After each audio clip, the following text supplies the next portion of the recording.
Agay.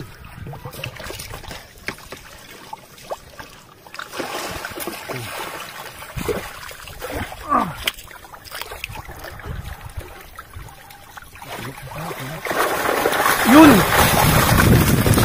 Bago pa rin. Inid. Ah, ang laking butiti. Inid sa kamangat.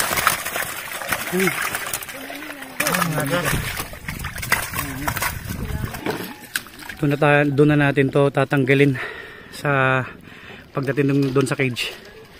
Dahil doon natin yan bibitawan, mostly kasi may mga maliliit na mga red snapper, so palalakihin muna bago ibenta.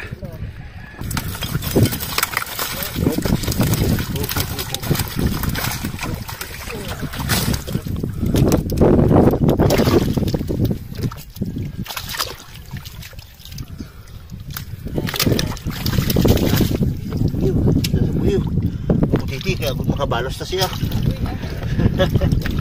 No, agad makakaon na ta. May ugok pa oh. Oo, yan.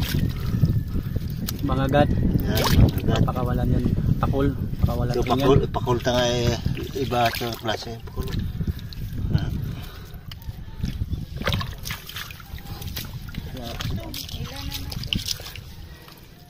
So, damo da. Tanabi ito. Damo ito.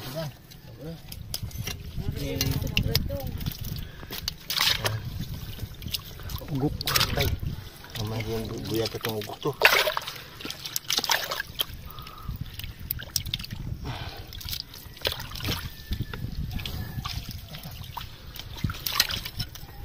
Yan. Kaya may lawa pala.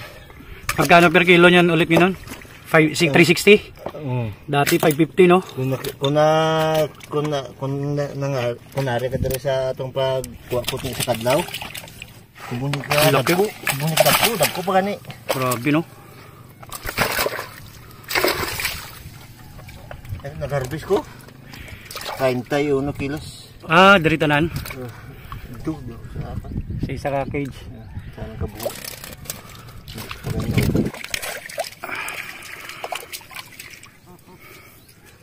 Tumutunog. Parang palaka siya mga kamandaragat. Yung tawag namin doon ugok. Sigisiyan. Sigisiyan. Ito ma-vlog ang kantong lahat kasi makan. Yan, ito yung tinatawag namin ugok mga kamandaragat. Yan. Yan, tumutunog siya. Ang kuwan niya.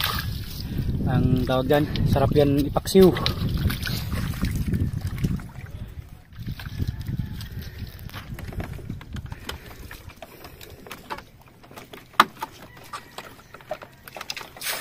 Sa kabila naman o. Doon pa rin. Ano niya da ang kuwan, haring lang inid. Maraming lapu-lapu eh. Yung mga maliliit dyan, baka tirahin niya. Oo, tirahin niya.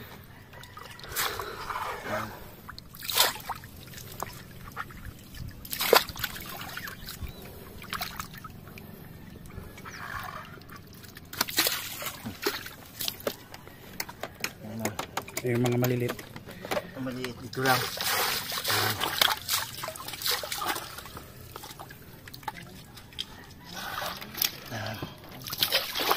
Maliliit yung mga ka. Pagkati ha, sigurado gid.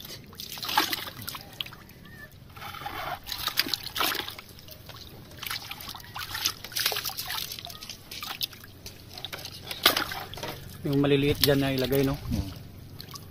Teka, kurpitok mo lang to. Mamsa. Mamsa. Ya, kasama.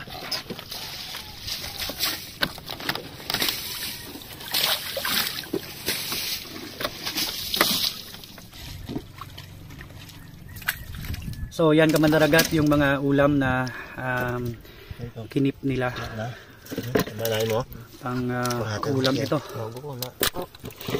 So dahil binitawan yung iba.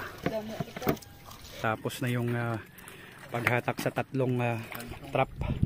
So lilinisin lang ito. Tapos mga after 3 days ibabalik doon kung saan namin tinigbaw.